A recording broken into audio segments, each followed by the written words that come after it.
ನನಗೆ ಸಂಬಂಧ ಇಲ್ಲದ ವಿಚಾರ ಅದು. ಕುಮಾರಸ್ವಾಮಿ ಏನು ಮಾಡ್ಕೊತಾರೆ ಬಿಡ್ತಾರ ಅದರಲ್ಲಿ. ಆದರೆ ನಾನು ಒಬ್ಬ ಪಕ್ಷದ ನಿಷ್ಠಾವಂತ ಕಾರ್ಯಕರ್ತನಾಗಿ, ನಾನಲ್ಲಿ ಪ್ರಾಮಾಣಿಕ ಕಾರ್ಯಕರ್ತನಾಗಿ ಇದೇ ಪಕ್ಷದಿಂದ ಅಲ್ಲಿ ಸ್ಪರ್ಧಿಸಿ ಸೋತಿರೋಂಥ ವ್ಯಕ್ತಿಯಾಗಿರೋದ್ರಿಂದ ನನ್ನ ಮೇಲೆ ಇವರು ಆರೋಪ ಮಾಡಿ ನನ್ನನ್ನೇ ಆರೋಪಿಯಾಗಿ ಸಿಗಾಕ್ಸಕ್ಕೆ ಹೋಗ್ತಾ ಇದ್ದಾರೆ ಅಂತ ಅಂದಮೇಲೆ ಇಲ್ಲಿ ಮತ್ತೆ ಅದಕ್ಕೆ SIT ಅಧಿಕಾರಿಗಳ ಮುಂದೆ ನಾನು ಎಲ್ಲ ದಾಖಲೆ ಕೊಟ್ಟು ಕೂಡ, ವಿಡಿಯೋ ಕೊಟ್ಟಿದ್ದೀನಿ, ಆಡಿಯೋ ಕೊಟ್ಟಿದ್ದೀನಿ, ಎಲ್ಲ ದಾಖಲೆ ಕೊಟ್ಟರು ಕೂಡ ಅಲ್ಲಿ ಮತ್ತೆ ನೋಟಿಸ್ ಕೊಟ್ಬಿಟ್ಟು ಕರೆಸ್ಬಿಟ್ಟಲ್ಲಿ ಅವ್ರನ್ನ ಏವನ್ನ ಆರೋಪಿ ಮಾಡಿ ಅಂತ ಹೇಳ್ತಾರೆ ಅಂತಂದರೆ ನಿಜವಾದ ಆರೋಪಿನ ಇವರೇ ಬಚ್ಚಿಟ್ ಮಾಡಿಕೊಂಡವ್ರೆ. ನಿಜವಾಗಿ ಅವ್ರನ್ನ ಕರ್ಕೊಬತ್ತಾರದು ಇವರೇಯ?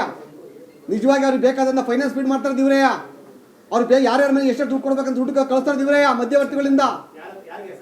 ಯಾರು ಸಂತ್ರಸ್ತ ಮಹಿಳೆಯರು ಕರ್ಕೊಬತ್ತಾರಲ್ಲ ಅವ್ರಿಗೆ ಹಣ ಫೀಡ್ ಮಾಡ್ತಾರೆ ಇವರೇ, ಬೇರೆ ಯಾರು ಅಲ್ಲ. ಅವ್ರಿಗೆ ಕೇಳಬೇಕು, ಯಾರಿಗೆ ಸಂತ್ರಸ್ತ ಮಹಿಳೆಯರು ಅವರಲ್ಲ. ನೀವು ಯಾರು ನಿಮ್ಮ ಹಾಸನದ ಯಾರು ಮಾಧ್ಯಮ ಸ್ನೇಹಿತಿದ್ರೆ ಬೇಲೂರಿಗೆ ಹೋಗಿ ಕೇಳಿ. ಬೇಲೂರಿಗೆ ಅಲ್ಲಿ ಅರೇಹಳ್ಳಿ ಅಂತ ಒಂದು ಊರಿದೆ, ಅಲ್ಲಿ ಅರೇಹಳ್ಳಿ ಊರಲ್ಲಿ ಯಾರು ಹೋಗಿದ್ರು, ಯಾರು ಭೇಟಿ ಮಾಡಿ, ಯಾರನ್ನ ಕರ್ಕೊಂಡ್ಬಂದ್ರು ಅಂತೇಳಿ ಯಾರಿದ್ದು ಕೊಟ್ಟರೆ ಸತ್ಯ ಗೊತ್ತಾಗ್ತದೆ ನಿಮಗೆ. ನಾನು ಹೇಳಿದ್ರೆ ದ್ವೇಷ ಕೇಳ್ತೀನಿ ಅಂತಾರೆ, ಆ ಪಕ್ಷದ ವಿರೋಧ ಮಾತಾಡ್ತೀನಿ ಅಂತ ಹೇಳ್ತಾರೆ. ಅಲ್ಲಿ ನಿಮ್ಮ ಮಾಧ್ಯಮ ಎಲ್ಲ ಕಡೆ ಇಡೀ ಹೋಬಳಿ ವಯಸ್ಸಲ್ಲಿ ನಿಮ್ಮ ನೈತಿ ಅಲ್ಲಿ ಅರೇಹಳ್ಳಿ ಗ್ರಾಮದಲ್ಲಿ ಅಲ್ಲಿ ಹೋಗಿ ಅಲ್ಲಿ ಯಾರು ಇಲ್ಲಿಂದ ಹೋಗಿದ್ದು, ಎಷ್ಟು ಗಾಡಿ ಹೋಗಿದ್ದು, ಅಲ್ಲಿ ಎಷ್ಟು ಹಣ ಫೀಡ್ ಮಾಡಿದ್ದಾರೆ. ಆಮೇಲೆ ಸ್ಕೈ ಬರ್ಡ್ ಅಂತ ಹೋಟೆಲ್ ಹಾಸನಲ್ಲಿ, ಸ್ಕೈ ಬರ್ಡ್ ಹೋಟೆಲಲ್ಲಿ ಇದೇ ಕಾಂಗ್ರೆಸ್ ಕ್ಯಾಂಡಿಡೇಟ್ ಆಗಿರುವಂಥ ಶ್ರೇಯಸ್ ಪಟೇಲ್ ಅವರು ಯಾವ ಸಂತ್ರಸ್ತ ಮಹಿಳೆಯನ್ನು ಕರ್ಕೊಂಡ್ಬಂದು ಮತ್ತೆ ಆ ಸಂತ್ರಸ್ತ ಮಹಿಳೆ ಕೈಲಿ FIR ಆಗಿದೆ ಇವತ್ತು. ಆ ಮಹಿಳೆ ಹತ್ರ ಎಷ್ಟು ಅವರು ಮಾತಾಡಿದ್ದಾರೆ, CC ಕ್ಯಾಮ್ರಾ ರೆಕಾರ್ಡ್ ಆಗಿದೆ. ಅಲ್ಲಿ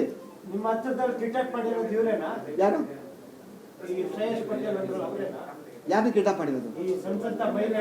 ಈ ಅವ್ರದ್ದು KR ನಗರ ಕಡೆ, ಅದು ಇದು ನಮ್ದು ಹಾಸನದ ಹೇಳ್ತಾರೆ ಮಾತಾಡ್ತಾರೆ. ನಾವಿದು KR ನಗರ ಕಡೆ ಆಗಿರೋದು ಇದೇ ಅಂತಿದ್ದೆ ಅಲ್ಲಿ ಹಾಸನದಲ್ಲಿ. ಯಾಕೆ ಇಷ್ಟು ನಾನು ಭಾಳ ಇದಾಗಿ ಹೇಳ್ತಾ ಇದ್ದೀನಿ ಅಂತಂದ್ರಲ್ಲಿ ಪ್ರಕರಣದ ದಿಕ್ಕನ್ನೇ ಚೇಂಜ್ ಮಾಡ್ತಾವ್ರೆ ಇವರಲ್ಲಿ. ನನ್ನ ಪ್ರಕಾರ ಈ ನನ್ನ ಒಬ್ಬನ ಸಿಗಿ ಹಾಕ್ಸ್ಬಿಟ್ಟು ನಾಳೆ ಕ್ಲೋಸ್ ಮಾಡ್ಬಿಡಕ್ಕೆ ಲೆಕ್ಕ ಇವ್ರದಲ್ಲಿ ದೇವೇಗೌಡ ಸಿಗಿ ಹಾಕೊಂಡಾಯ್ತು.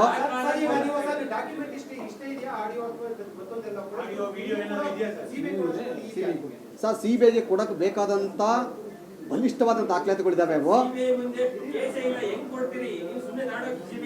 ಸರ್ ಕೊಡಕ್ಕಾಗಲ್ಲ. ನಾವು ನಾಳೆ ನಮ್ಮ ಸೀನಿಯರ್ಸು ನಾವೆಲ್ಲರೂ ಕುಳಿತು ಮಾತನಾಡಿ ನಾವು ಒಂದು ರೆಪ್ರೆಸೆಂಟೇಷನ್ನ ಯಾರಿಗೆ ಹೋಮ್ ಮಿನಿಸ್ಟ್ರಿಗೆ ಕೊಡ್ತೀವಿ, ಚೀಫ್ ಮಿನಿಸ್ಟ್ರಿಗೆ ಕೊಡ್ತೀವಿ, ಗವರ್ನರಿಗೆ ಕೊಡ್ತೀವಿ, ನಾವಲ್ಲಿ ಚೀಫ್ ಸೆಕ್ರೆಟರಿ ಕೊಡ್ತೀವಿ. ನಾವಲ್ಲಿ ಇದ್ರ ಮೇಲೆ ಈ ಥರ ಮಾಡಿ ಅಂತೇಳಿ ಹೋಮ್ ಡಿಪಾರ್ಟ್ಮೆಂಟ್ ಯಾವುದು ಮಾಡಲಿಲ್ಲ ಅಂದರೆ ಅದೇ ರೆಪ್ರೆಸೆಂಟೇಷನ್ ಮೇಲೆ ನಾವಲ್ಲಿ ಹೈಕೋರ್ಟ್ಗೆ ಒಂದು ರಿಟ್ ಹಾಕ್ತೀವಿ. ನಾವಲ್ಲಿ ಹೈಕೋರ್ಟ್ ರಿಟ್ ಪಿಟಿಷನ್ ಹಾಕಿ ನಾವಲ್ಲಿ ಹೈಕೋರ್ಟಿಂದ ಸಿಗ್ನಿಂಗ್ ಫಾರ್ ಡೈರೆಕ್ಷನ್ ತೊಗೋತೀವಿ. ನಾವಲ್ಲಿ ತಗೊಂಡು ಈ ಪ್ರಕರಣ ಯಾಕೆ ಈ ಪ್ರಕರಣದಲ್ಲಿ ನಾವಲ್ಲಿ CBI ಕೇಳ್ತಿದ್ವಿ ಅಂತ ಎಕ್ಸ್ಪ್ಲೇಷನ್ ಕೋರ್ಟಿಗೆ ಕೊಡ್ತೀವಿ ನಾವಲ್ಲಿ. ಸೊ ಹಾಗಾಗಿ ಸರ್ ವಿಡಿಯೋ ರಿಲೀಸ್ ಆದಮೇಲೆ ಯಾವುದು ಇದು ಅಶ್ಲೀಲ ವಿಡಿಯೋಗಳ ಈಗ ಸರ್ ನೆನ್ನೆಲ್ಲ ಮೊನ್ನೆ ಹೌದು ಅದೇ ನೆನ್ನೆಲ್ಲ ಮೊನ್ನೆ ಡೇಟ್ಗಳು 29ನೇ ತಾರೀಕು ಮಧ್ಯರಾತ್ರಿ 12 ಗಂಟೆ 48 ನಿಮಿಷ.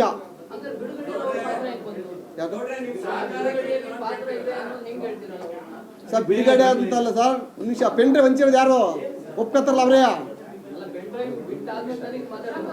ಬಿಟ್ಟಿದ್ವಿ ನಾವೇ ಅಂತ ಹೇಳ್ತಾರಲ್ಲ. ಇಷ್ಟಾರು ಮಾಡಿದೀವಲ್ಲಪ್ಪ ನಾವು ಅಂತಂದ್ರೆ ಅರ್ಥ ಏನು ಸರ್? ಇಷ್ಟಾದ್ರು ಸರ್ ಇದೊಂದು ತನಿಖೆ ಅಲ್ಲ, ನ್ಯಾಯಾಂಗ ತನಿಖೆ ಅಲ್ಲ. CBI ಎಂಕ್ವೈರಿ ಯಾವ್ದಕ್ಕೆ ಹಾಕಿ ಕೂಡ ನಾನು ಒಂದು ಪ್ರೂಫ್ಗೆ ಸಿಗಲ್ಲ ನನ್ನಲ್ಲಿ. ನಾನು ಯಾರಿಗೂ ನೋಡೋಕ್ಕೆ ಬಿಟ್ಟಿಲ್ವಲ್ಲ ಅಂತ ಅನ್ನೋದು. ಆಮೇಲೆ ಇನ್ನೊಂದು ಮಾಧ್ಯಮ ಇನ್ನೊಂದು ಹೇಳ್ತೀನಿ, ಅಲ್ಲಿ ಇವತ್ತು ವಿಡಿಯೋ ಬರ್ತಾರೋ ಯಾವ ಕೂಡ ನನ್ನ ಪೆಂಡ್ರೈವ್ ಇರೋ ವಿಡಿಯೋಗಳಲ್ಲ. ಇವತ್ತೇನು ನಮ್ಮ ಪೆಂಡ್ರೈವ್ ವಿಡಿಯೋ ಇದೆ, ಆ ವಿಡಿಯೋ ಇಲ್ವೇ ಇಲ್ಲ. ಇವತ್ತು ಭಯಂಕರ ವಿಡಿಯೋಗಳು ಬರ್ತಾ ಇದ್ದಾವೆ. ಇವತ್ತು ಸಿನಿಮಾ ನಟಿಗಳು ಬರ್ತಾವೆ, ಸೀರಿಯಲ್ ಆಕ್ಟಿವ್ಗಳು ಬರ್ತಾವೆ. ಅಲ್ಲಿ ನನ್ನ ಹತ್ರ ಇರೋ ವಿಡಿಯೋಗಳಲ್ಲಿ ಕೋಟಿಗೆ ಎಷ್ಟು ಬೇಕು ಅಷ್ಟೇ ಕೊಟ್ಟನೆ ಕಿಲಾಡಿಯವನು, ದೊಡ್ಡ ಕತರ್ನ ಕಿಲಾಡಿಯವನಲ್ಲಿ. ಅಲ್ಲಿ ಕೊಟ್ಟಿರೋ ವಿಡಿಯೋಗಳಲ್ಲಿ 4 ಮಾತ್ರ ವಿಡಿಯೋ ಇದೆ, ಮಿಕ್ಕೆಲ್ಲ ಪಿಕ್ಚರ್ ಅವೆ. 2296 ಪಿಕ್ಚರ್ಗಳವೆ ಅಲ್ಲಿ. ಅದೇನು ಒಬ್ಬೊಬ್ರದ್ದು 10 ಸಲ 20 ಸಲ ಆಗಿ ಬಂದಾರಂಥವು. ಈ ಮೊನ್ನೆ ನಮ್ಗೆ ಯಾರನ್ನ ಸ್ನೇಹಿತರು ನೋಡಿದಲ್ಲಿ ಏನು ಭಯಂಕರ ವಿಡಿಯೋಗಳು ಬರ್ತಾವೆ ಇಲ್ಲಿ. ರಾಜ್ಯ ಸರ್ಕಾರ ಇಷ್ಟೆಲ್ಲರೂ ಕೂಡ ನೋಡಿ ನಮ್ಗೆ ಹೈಟೆಕ್ ಟೆಕ್ನಾಲಜಿ ಇದೆ ಅಲ್ಲಿ. ಒಂದು ಸೆಕೆಂಡ್, ಇದು ಫೋಲ್ಡರ್ ಇದೆಯಲ್ಲ ಸರ್, ಅಲ್ಲಿ ನಂಬರ್ ಆಫ್ ಫೋಲ್ಡರ್ಸ್ ಇದೆಯಲ್ಲ ನೋಡಿ. ರಾಜ್ಯ ಸರ್ಕಾರದಲ್ಲಿ ಹೈಟೆಕ್ ಟೆಕ್ನಾಲಜಿ ಇರೋಂಥದ್ದು ಸೈಬರ್ ಕ್ರೈಮ್ ಇದೆ ಅಲ್ಲಿ. ಡೈಲಿ ವಿಡಿಯೋ ರಿಲೀಸ್ ಆಗಿದೆ ಅಂತ ತಡೀತಾ ಇಲ್ಲ ಅವರಲ್ಲಿ. ಅವ್ರು ಏನಂತಂದ್ರೆ ಈ ದೇಶದ ಸ್ವಾಸ್ಥ್ಯವನ್ನು ಹಾಳು ಮಾಡ್ಬೇಕು ಇಲ್ಲಿ. ಇದನ್ನ ಹೇಳ್ತಾರೆ ಅಲ್ಲಿ BJPಯವರು ಅಶ್ಲೀಲ ವಿಡಿಯೋಗಳು ರಾಜಕೀಯ ಮಾಡ್ತಾರೆ ಅಂತ ಹೇಳಿ. ಇವತ್ತು ಜಾರ್ಖಂಡ್ ಇವತ್ತು ಒಬ್ಬ ಮಾಧ್ಯಮ ವಕ್ತಾರರನ್ನು ಇವತ್ತು ಬಿಟ್ಟು ಹೊರ ಬಂದಿದ್ದಾಳೆ. 5 ದಿವಸ 6 ದಿವಸ ಕಾಲ ಕೂಡ ಹಾಕೊಂಡು ಅವಳು ಅತ್ಯಾಚಾರ ಮಾಡಿ ಅಲ್ಲಿ ಅವಳು ಲೈಂಗಿಕ ಹಿಂಸೆಯನ್ನು ಕೊಟ್ಟು ಇವತ್ತು ಹೊರ ಬಂದಿದ್ದಾಳೆ ಇವತ್ತಲ್ಲಿ. ಇದು ಕಾಂಗ್ರೆಸ್ ಸಂಸ್ಕೃತಿ. ನಮ್ಮ ಸಂಸ್ಕೃತಿ ಏನು ಅಂತ ಅಂದ್ರೆ ಹೆಣ್ಮಕ್ಳು ರಕ್ಷಣೆ ಮಾಡ್ಬೇಕು ನಮ್ಮ ಸಂಸ್ಕೃತಿ. ನಾವೇಂದ್ರೆ ಆ ಒಂದು ನಾನು ಇಷ್ಟು ಹೀನಾಯ ಸೋಲ್ತಿತ್ತಿಲ್ಲ ನಾನಲ್ಲಿ.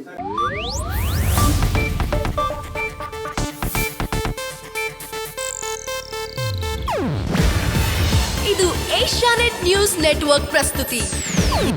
ನೀವು ನೋಡ್ತಿದ್ದೀರಾ ಏಷ್ಯಾನೆಟ್ ಸುವರ್ಣ ನ್ಯೂಸ್.